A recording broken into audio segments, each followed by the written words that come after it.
역사를 바라보자라는 것입니다. 느헤미야 하면 느헤미야의 사역은 예루살렘 성벽을 재건하는 일을 했습니다.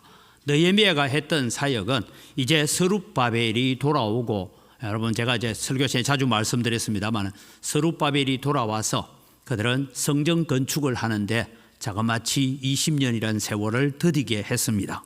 그리고 스룹바벨의 시대가 가고 다시 스룹바벨의 1차 포로 귀환 이후에 한 80년이 지나서 에스라가 돌아옵니다. 에스라가 돌아와서 영적 부흥 운동을 일으킵니다.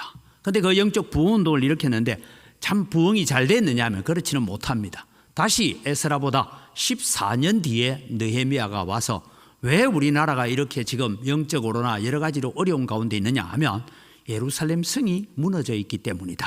그래서 예루살렘 성을 다시 쌓고 하나님의 약속대로 예루살렘 성 안에 사람들이 가득하게 하는 이 일을 하자 하고 하나님께서 이루시는 역사를 만들어 가기를 원합니다. 그래서 이 느헤미야서를 보면 느헤미야는 예루살렘 성벽 재건으로 나라의 안정을 꿈꾸는 그런 느헤미야였다라고 느헤미야 전체를 우리가 묵상해 가면 됩니다.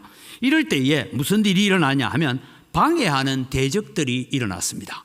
방해하는 대적들은 두 가지 적이 있었는데 하나는 외부의 적입니다. 외부의 적은 특별히 4장에 많이 나오는데 도비야와 산발랏이라는 사람들이 성벽 쌓는 것을 방해합니다.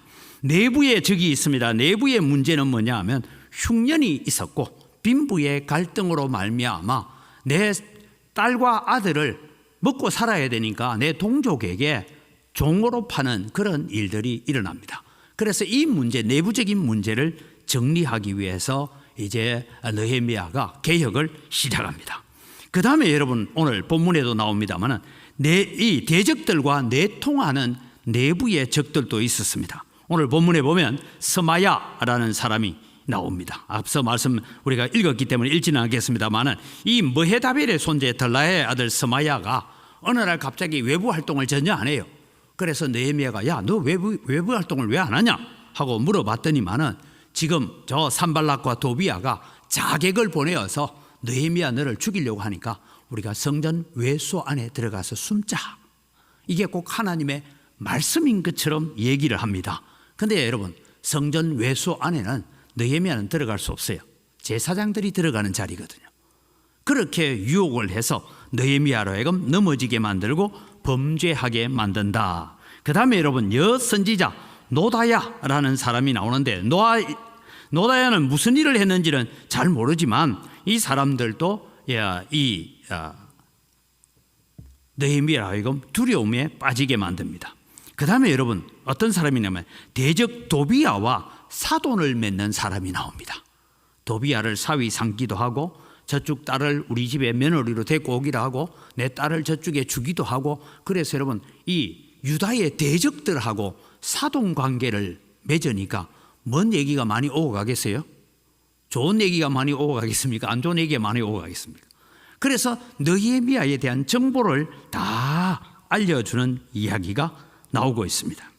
그 다음에 여러분 이제 네 번째 보면 이 3장에는 어떤 일이냐 각자 맡은 영역에서 최선을 다하는 백성들에 대해서 적고 있습니다. 즉 내 집이 여기 있으니까 내 집 앞에 있는 성벽은 내가 쌓는다. 우리가 흔히 눈 오면 자기 집 앞에 눈설기 하듯이 자기 집에 가까이 있는 성벽은 내가 쌓을게. 그래서 헌신해가지고 성벽들을 쫙 이어져 가는데 이게 51일 만에 성벽이 완성되어지는 일들이 나옵니다. 여기에 여러분 어떤 일이 있냐 우리는 귀족이다 해서 3장 5절은 우리가 같이 한번 읽어보겠습니다. 자막 보여주세요. 같이 읽습니다. 그 다음은 드고아 사람들이 중수하였으나 그 귀족들은 그들의 주인들의 공사를 분담하지 아니하였으며 그러니까 요 지역만큼은 드고아 사람들 너가 해라 이랬는데 공사를 드고아 사람들이 합니다 하는데 그 귀족들은 뭐라고요? 주인들의 일에 분담치 아니했다 하는 말. 우리가 귀족들이 감히 흙을 만지고 진흙을 이개고 돌 들어 옮기고 하는 일을 할 수 있느냐? 우리는 안 한다. 이렇게 하면서 사역에서 빠졌던 사람들도 있었다. 이런 일들 가운데서 하나님께서 일을 해 가시는데 오늘 본문에는 성벽 역사가 52일 만에 여러분 52일 만에 성벽 역사가 이루어집니다. 그게 여러분 안식일을 빼고 이렇게 계산해 보면 한 70일, 2달 정도 만에 이 성벽이 완성이 되어지고 성문을 다는 일을 하게 됩니다. 그리고 난 다음에 이 일은 뭐냐? 하나님께서 이 역사를 이루신 것을 우리도 알았고 대적들도 알았다라고 말씀을 하고 있습니다. 저도 지금 제가 작년 9월 달부터 이 건축에 대한 얘기를 가지고 기도하고 이제 10월 달부터 기도 부탁도 하고 그렇게 하면서 여기까지 오면서 느끼는 것은 여러분 우리의 지혜와 우리의 능력으로 할 수 있는 일이 아닙니다. 하나님께서 해 가셨다.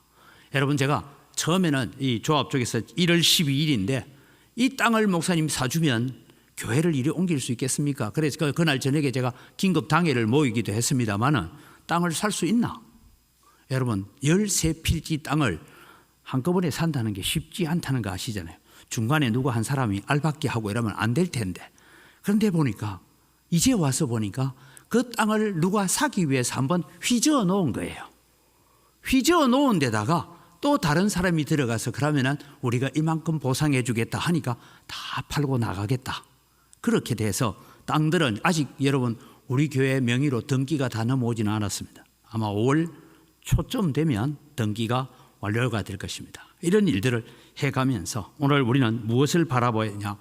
하나님께서 일하시는 하나님의 사역을 바라보며 함께 기도해 가야 될 것입니다. 16절 말씀을 우리가 같이 읽겠습니다. 16절 같이 읽습니다.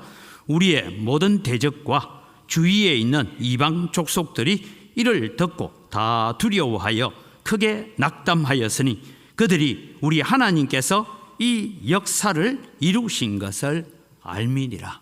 오늘 엄광교회는 우리만 하나님의 역사를 아는 것이 아니라 이 일들을 이루어가는 것을 통해서 하나님께서 엄광교회에 역사하시고 하나님께서 돕고 계시고 하나님께서 함께하고 계신다라는 것을 바라볼 수 있는 그런 믿음으로 서여지는 엄광교회가 되기를 주님의 이름으로 축복합니다.